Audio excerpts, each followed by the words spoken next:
Hello and welcome back to Let's Play Sonic Robo Blast 2. Today there is no guest appearance by Greenflower Zone because I haven't forgotten to record audio for this zone on my first take. So, you know, here we go. We're going to go through this abandoned mine that's full of purple poison water and green instant death water, and it is the wonderfully named Fume Shaft zone. Probably my favourite Sonic, fan Sonic level name of all time. Now, this level does have a few interesting things. The first of which is a new bandnik, which is this. He's like the Techno Hill boss, except as a little bandnik that takes 2 hits and jumps around. This level is fun. It's fairly short, but admittedly it's short by comparison only because I played this one on netplay last night, so I kind of know what to expect. I just couldn't sleep, so I ended up playing through a bunch of levels that I don't really remember. So I'm slightly more proficient at them now, so I'm not effectively running most of this mod blind anymore, but I will be when I get back to the archive levels, so you know, there'll be plenty of me derping around like a useless shit. Now, I want this invincibility, because it will come in very handy in a minute. So I have to go down there. Yeah, this is also green death water, as a heads up. Oh, that was close. Actually, maybe this isn't where I wanted the invincibility. I don't really remember. Oh, I want to go this way, I think. Oh. Well, it would have come in handy. It meant that I didn't dirt myself. There on those spikes. Now, there's a double jump shield there, but it's a pain in the ass to get, so I'm going to leave it. One of the key features of this zone, pardon me, is that it has fans and columns of spike walls. And it's honestly pretty cool. You sort of have to navigate around them as such. It also has lots and lots of these fans on the side that try to blow you over the edge, but you can force against them, so they aren't guaranteed death or a particularly difficult trap. Sonic, you can thock past them. Knuckles and Tails obviously can fly and glide around them respectively, so it's not too bad. This is the first. This is got way much trickier parts than Gritty Comms. This is where the game actually starts to get quite hard. Although these levels are shorter, in my opinion, than Gritty Columns, but maybe that's because I'm not effectively running them blind. Although it was like my second or third take of Gritty Columns as well, so... Yeah, the level designers, I really like the level design on this one. It's just cool, in general. One thing I will say though is this, like, those falling rocks there, they work much the same as they do in Gritty Columns and other levels where they showed up, and they're really annoying because they hit you and you fall and die, and there's little you can do about it. But I mean, I imagine there is a pattern to them, but it seems mostly random and it's frustrating. Now, I know where I am actually, and there's a thing that I wanted to get back here to make this next section a bit easier. So it's time for me to go on a little backtrack tour. Around here? Yep. Where I want to go is I want to go on this little route up here, up to the top, so I can get this invincibility. This is the invincibility I was talking about just, that I want, because it helps me cheese the section that's coming up, as long as I am hustle. Because through here, it's a really fairly cool section with fans and spikes and purple goo, but I'd rather just float over it like that, to be quite frank. Because it's a bit of a pain in the ass. Yeah, there's some really cool and interesting set pieces in this one. This is kind of a pain in the ass room. There are fans that blow you into pain walls. Oh shit, didn't jump in time.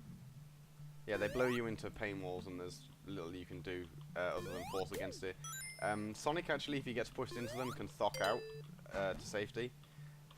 Knuckles, I'm not sure if he can glide or run out and save himself.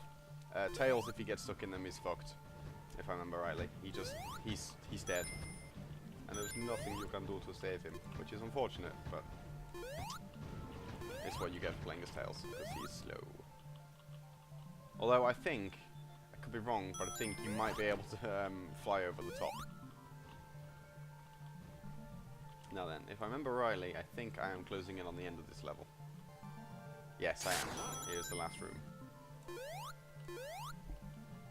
So 4.5 minutes or so isn't too bad for Act 1. Act 2 is a bit longer and has some sillier shit in it, but it's a fun act in general, as you'll see in a second. The boss is interesting as well, but I'll get to that when I get there. Now then, we are deeper into the mines now, and there are pits. Oh no, that's not a pit. Herp. Here's the pits. I'm gonna go this way around, technically the long way, because there's a free man here. I want him. Ooh. This act is quite a bit tougher than the previous one. It's longer and has more difficult platforming sections.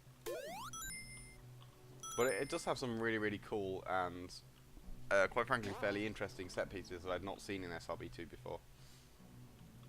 Or rather, one of them in particular is something I had seen, but it's displayed differently. Now, in multiplayer, that door would be open, regardless of who I'm playing as, because it can't guarantee that everyone's using the same character. But because I'm not, I am forced to take Knuckles and Sonic's route, which is honestly fine. Oh shit! Well, that was a good start. Squandered my free man, but at least I don't respawn very far away. I don't think you actually need to jump from the rims, but I find it easier to get the height, as long as I'm not an idiot. Now I'm going to get this double jump shield, and then hustle. Because there is a section coming up that I am honestly not entirely 100% certain how you would get past it if you didn't have the double jump shield. So there's sneaky holes in the wood, and then we head up here. Oh shit! Oh shit! Shit! Oh, for God's sake! Right, time to do that again. At least there is a checkpoint right here, which is nice, I guess. Yeah, I don't need to jump from the rims actually, so I won't. And double jump shield again. Alright, hopefully I'm not going to die anymore like an idiot. I just find those platforms with their raised edges really, really difficult to judge. It's like the ones in Aerial Garden that I fall off continually.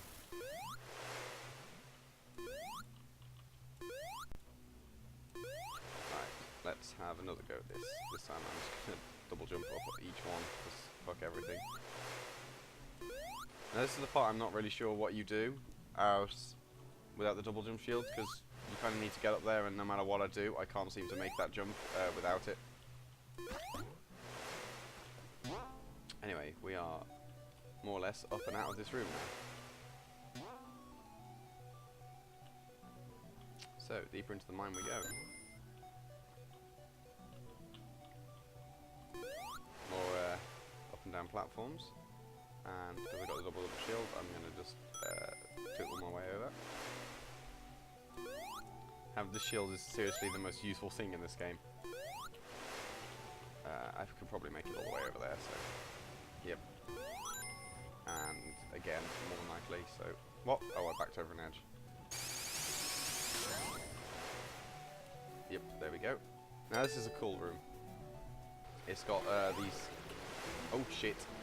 That was close. It's got, yeah, those fans that blow you again. And it also has those really irritating rock falls that I really don't want to lose my shield to. So I'm being a little careful and speedy. And now we have deal with some hits.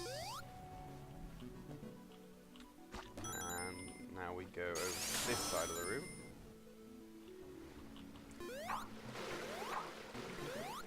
And yeah, I'm safe. Now we have to cross these platforms with the green acid. But luckily we can sort of sit to the side of it and we'll be okay. Now then. Another outdoor section. Now my only issue really with this level is in these sections in particular. You can kind of see that the walls and floors are the same texture and kind of meld into each other, and it's kind of a pain in the ass to even see where you're going.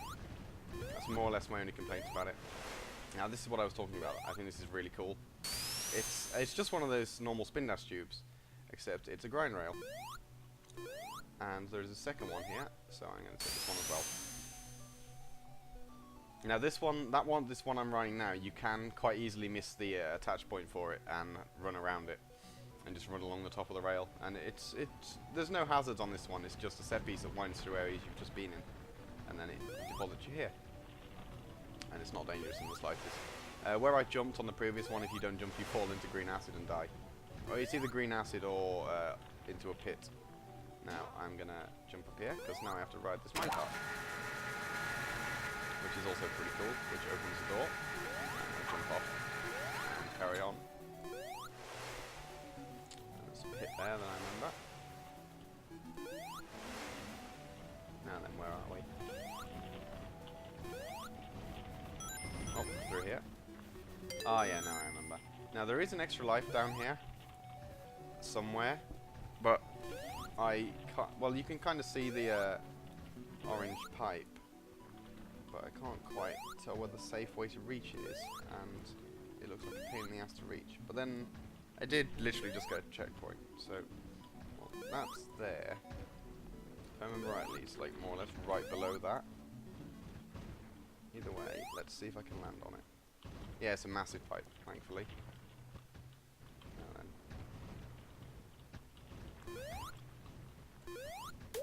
Sweet. Free man.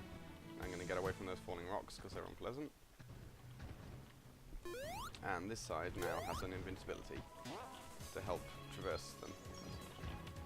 If we can get back up in time. I'm just going to take the long way around for safety. And through here is our next destination. Oh, I'm going to lose my shield in a second, aren't I? Oh, no, no, no.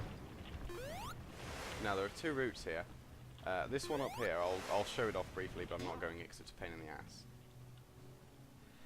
You have to jump across all these wobbly platforms to get to the other side of green acid. But because I got a double jump shield, actually, I imagine it'd be kind of simple.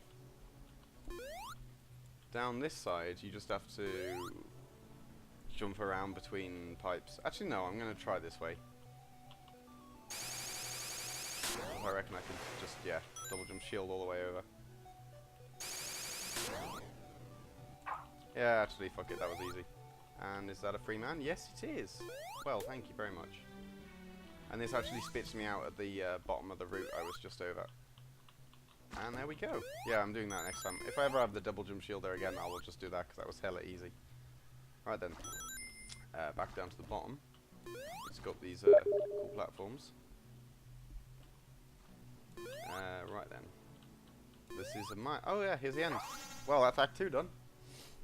Now all that's left is Act 3, which when I tested it on the multiplayer, I encountered an interesting bug that I hope won't get replicated.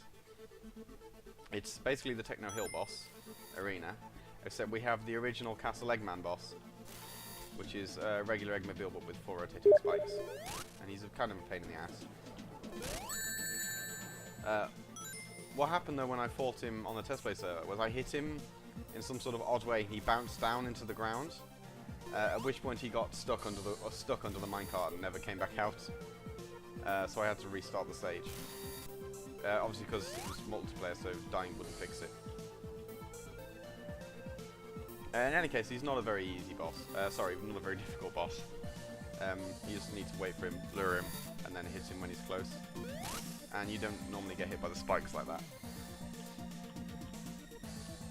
Come on, everybody. I mean, I'm not going to get any sort of decent time bonus for it, but, you know, it's not challenging. I think that was hit 5. I haven't really been counting. 6, I think. If he charges me now, then yeah. 7. And 8. And I'm going to collect all the rings now for fun. I don't think it gives you a perfect bonus, but it'd be fun if it did. There's only 20. I should have just taken the opportunity to dive off the cart. Nope, no perfect bonus, but it doesn't really matter. Alright, that was Fume Shaft Zone. I'll see you next time.